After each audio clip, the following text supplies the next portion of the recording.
your first team all first round. So I need 3 forwards, 2 defensemen, and a goalie from each of you. Jesse, you want to start? You look ready for this. My whole team? Yeah, and you better not say Adam Lowry.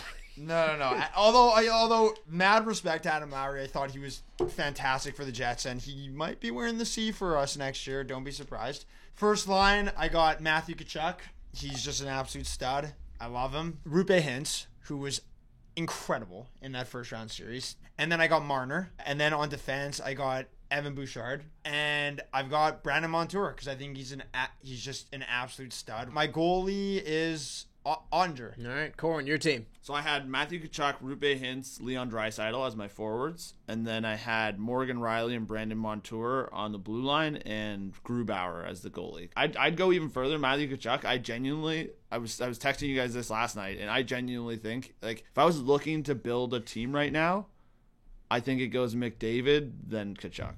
Man, back-to-back 100-point seasons. He pretty much, like, brings his team to the playoffs. He was so good in that first round. I would genuinely say he was probably the best player in the first round just from like that series alone, and you do it against the Bruins is even crazier, which is why Florida still terrifies me in the second round. I know people were like, oh, you'd way rather play Florida, and you would because you get home ice and there are advantages there, but like, man, he's a scary player. So and then Morgan Riley, I honestly think was the best Leafs player in the first round series, which I will eat some crow on that because like I am never allowed to complain about Morgan Riley's contract again because I do it a lot, and he's been such a conflicting player for me because I actually think he's such a good guy. Like anytime we go to Leafs media days and stuff, he's like seems like such a good person, and like so much of the stuff he does with the community is so good that I've been frustrated with the contract. So to see him actually perform that great and like just stand out in that series was so awesome to see. I'm so happy for him. All right,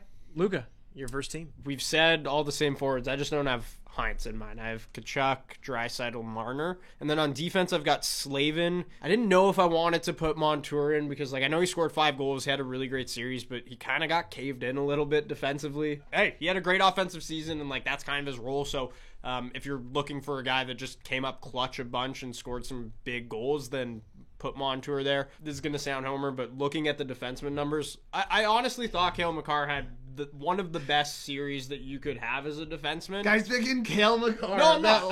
I'm giving him an honorable mention. Okay. No. I'll pick Montour ahead of him. I was going to put Riley there as well, but if you look at the numbers, like, Makar was pretty dominant. The Avs were just dominant when he was on the ice. I mean, and also took bad suspension. Took a bad suspension. And maybe cost his team No, the series. that's not what cost. He wasn't there. They could have won that game. Could have won the game before when it was 2-2 in overtime and they were playing like ass. Like, they showed up finally in the last 3 games of this series. Like, it's not on 1 game suspension.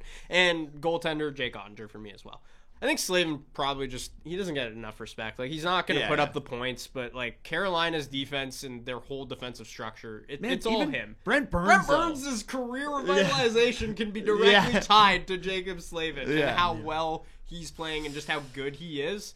And then I think Marner's unbelievable. Like, he's played on so many different line combinations this postseason with the Leafs, and all of them are in, like, the top half or, like, top lines as far as expected goals go. Marner's on most of the Leafs combinations that they've had. Who do you think is more valuable to the Leafs, Marner or Matthews? Matthews, I still think. Like, he's got the upside of scoring 50 every year. Yeah, Marner's a great player, and I really do love him, and he's so fun to watch sometimes, but I still think Matthews is a more valuable player.